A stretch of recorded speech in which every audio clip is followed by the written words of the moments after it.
भाग्य से इतने जन्म जन्मांतरों के हमारे भाग्य उदय हुए तो हमें ये मानव तन मिला।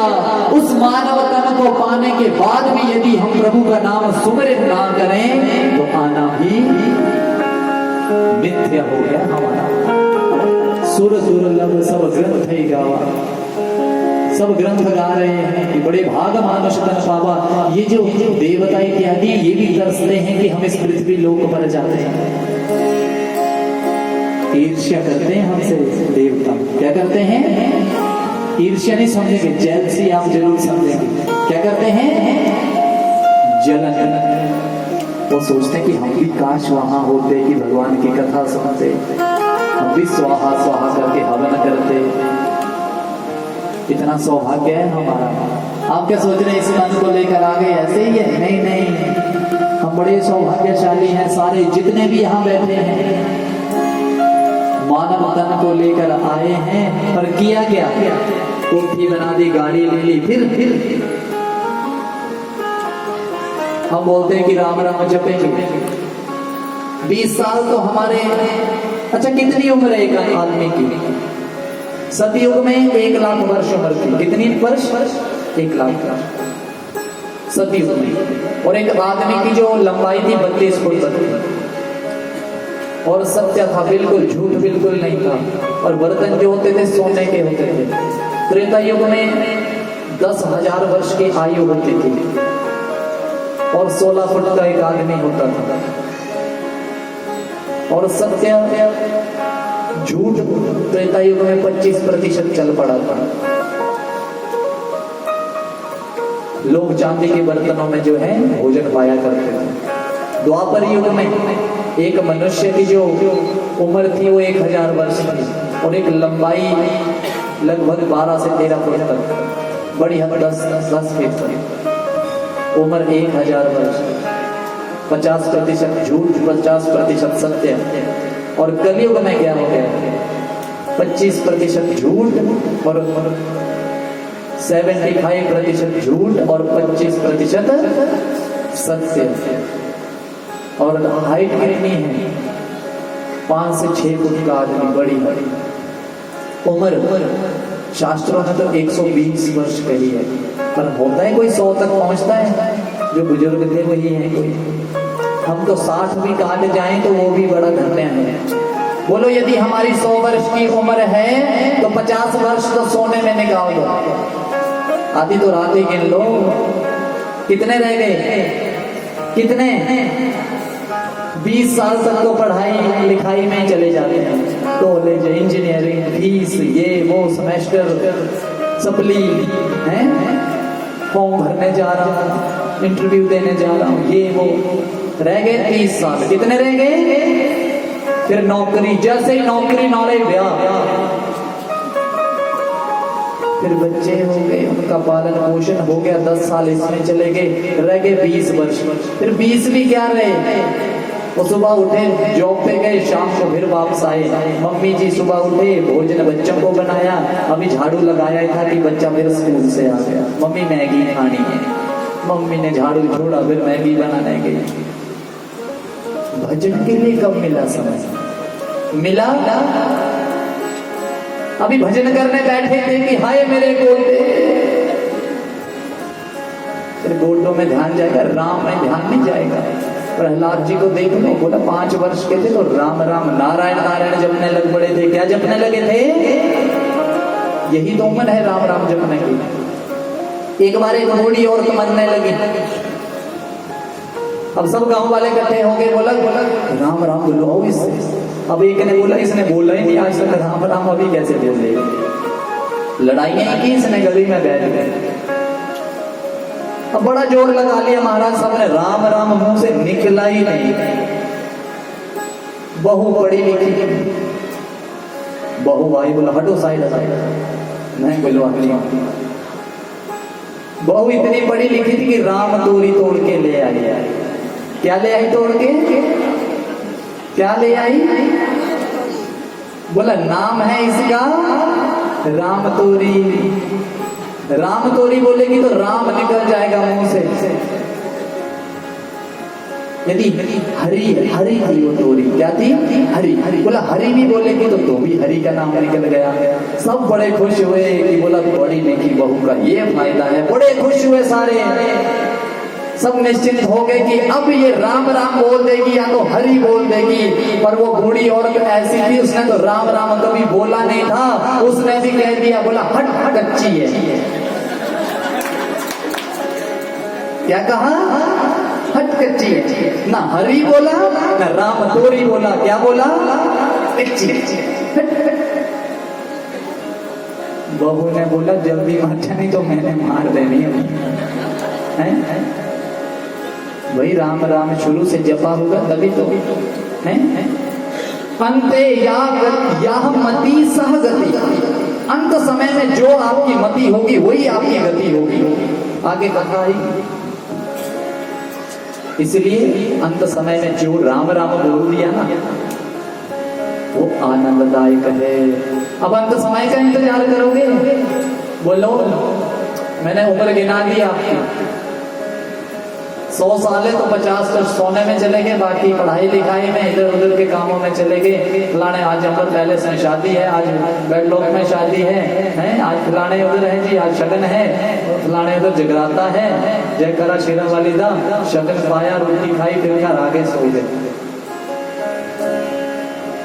है जी। राम राम जपने का समय नहीं मिले, इसलिए ये जो छोटे छोटे बच्चे आए हैं बड़े सौभाग्यशाली हैं। ये राधे राधे बोल रहे हैं, बोलो एक बार जोर से, राधे राधे राधे राधे। इसलिए राधे राधे अवश्य बोलो। महाराज अति प्रसन्न हो रहे हैं शौनक आदि 88,000 ऋषि। बोला महाराज आगे सुनाओ हमें। बोला सुनो महाराज, ये जिस ग्रंथ से मैं सुना रहा हूं उस ग्रंथ का नाम श्रीमद् देवी श्रीमद् भागवत महापुराण है। भागवत का अर्थ होता है भक्ति, ज्ञान, वैराग्य और त्याग।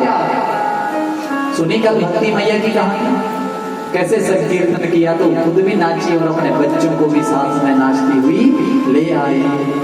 बोले सच्चिदानंद महाराज की।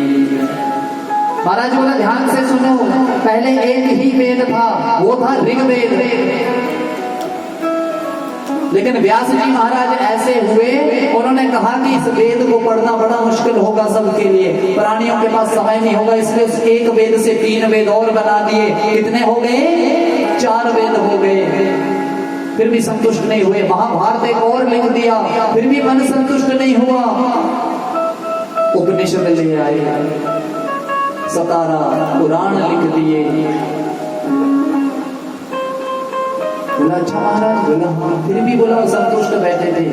मन खिन्न था कि ये जो कलियुगी मनुष्य हैं एक शब्द के 2 अर्थ निकालेंगे, इसलिए हम बोल देते हैं 33 करोड़ देवी देव। कितने? कहाँ है 33 करोड़? गिनो भला। एक ने तो मेरी इतनी बेइज्जती कर दी, बोला महाराज प्रभु हम तो 1-1 रुपया भी चढ़ाए 33 करोड़ हो जाएगा। पंडित जी आप तो जल्दी अमीर हो जाएंगे। बोले 1-1 रुपया चढ़ाया करो, 33 करोड़ है, कितने हो जाएंगे? देखो उनको पता ही नहीं देवी कोटि का होता है प्रकार। क्या होता है? प्रकार। 33 प्रकार वो हैं कौन से, वो भी बताएंगे महाराज।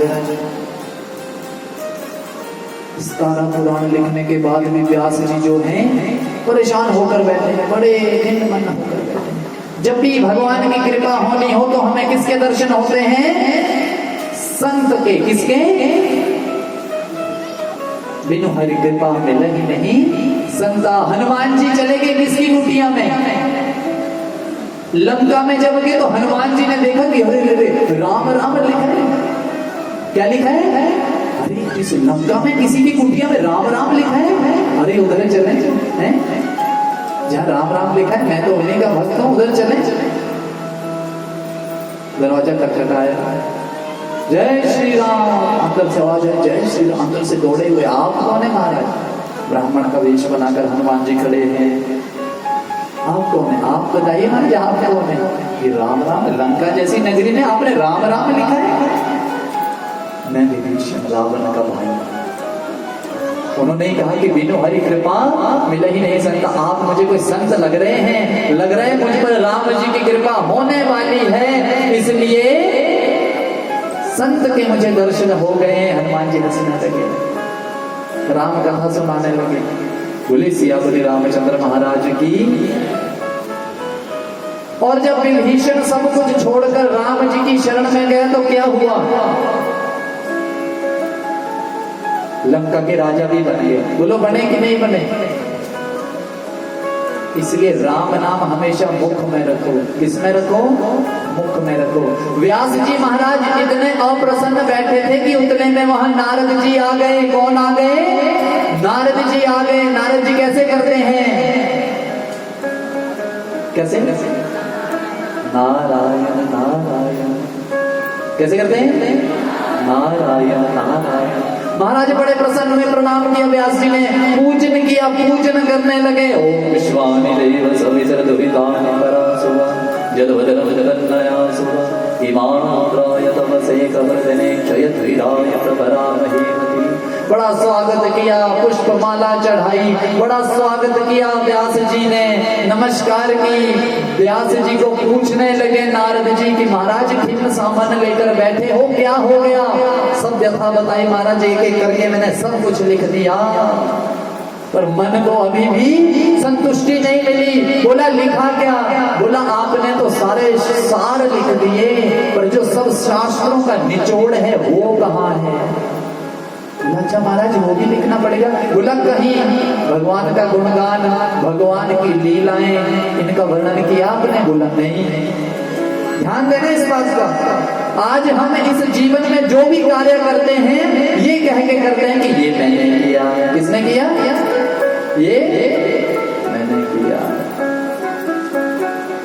ये मंदिर में पंखा मैंने लिया, ये सीढ़ी मैंने बनवाई, ये मैंने किया। अरे तूने किया? जो उधर से स्विच थोड़ा सा ऑफ कर दिया ना, लाइट नहीं चली जाएगी। इसीलिए व्यास जी ने अभी तक यही सोचा था कि मैंने ऋग्वेद से 3 वेद बना दिए, 17 पुराण लिख दिए। उनका माथा ठनका कि मैंने तो बड़ा गलत किया। जिस प्रभु की वजह से मैंने जो कार्य किए उनका मैंने गुणगान ही नहीं किया। बोला महाराज अब मैं समझ गया। बोला समझा क्या? सुन। उन्होंने 4 श्लोक, चतुश्लोकी भागवत जिसको कहते हैं, वो उनके कान में बोल दिया। बोला ये मेरे पिता ब्रह्मा ने मुझे सुनाई थी कथा। बोला उनको किसने सुनाई थी? बोला नारायण ने। नारायण ने ब्रह्मा जी को सुनाई, ब्रह्मा जी ने मेरे नारद जी को सुनाई, और नारद जी ने वही भागवत के 4 श्लोक जो हैं किसको सुनाए? व्यास जी को सुना दिए। महाराज जब व्यास जी को सुनाए तो व्यास जी अति प्रसन्न हुए और सत्यव्यास अपनी गुफा में जाकर बैठ गए और उन 4 श्लोकों से ऐसी गंगा प्रवाह हुई कि 18,000 श्लोक बोल डाले। वो बोलते गए और गणेश गुफा में मेरे गणेश जी बैठ गए लिखने। इसलिए जो बच्चे पढ़ते हैं रोज गणेश जी को दुर्वा चढ़ाया करें। बुद्धि के द्योतक हैं आप उजागर होंगे, आप आगे बढ़ेंगे, आप जो चाहते हैं उस अचीवमेंट को पा सकते हैं यदि गणेश जी का रोज पूजन करेंगे। प्रणम्य शिरसा देवं गौरीपुत्रं विनायकं भक्तावासं स्मरे नित्यं आयुष्कामार्थ सिद्धये। ऐसे मेरे गणपति जी महाराज। पर गणेश जी ने एक शर्त रख दी, महाराज जहां आप रुक जाओगे मैं लिखना बंद कर दूंगा। तो महाराज व्यास जी कभी कभी कुछ खाना पीना हो तो ऐसा श्लोक बोल देते कि उनको व्याख्या करते महीनों लग जाते हैं। 18,000 श्लोक लिख दिए उन्होंने, बोल दिए, और ये ग्रंथ श्रीमद् भागवत महापुराण प्रभु के चरणों में रख दिया। बोले भागवत महापुराण की जय। अब ध्यान से सुनना महाराज।